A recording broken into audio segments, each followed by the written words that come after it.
Hello, it's Tim here with Backwoods Ventures.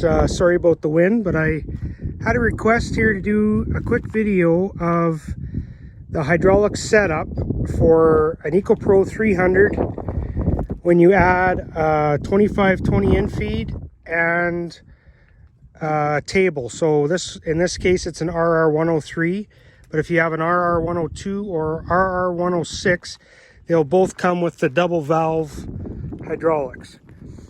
So the first thing that you need to do is off your pump.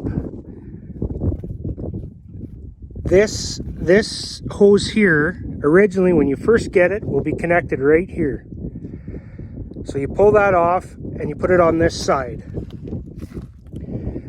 And you take the hose that comes in the kit with the RR103 and you connect it to the P side.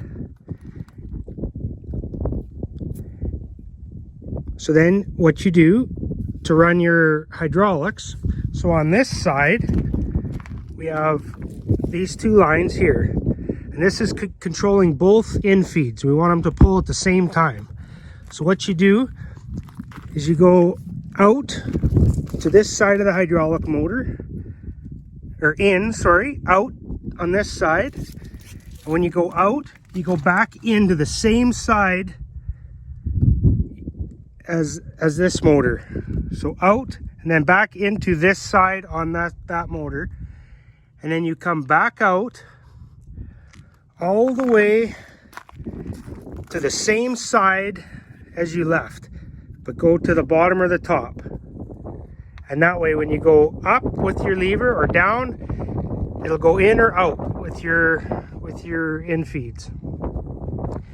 And to hook up the chain drive, it's very similar. Except you just go into the motor, in and out.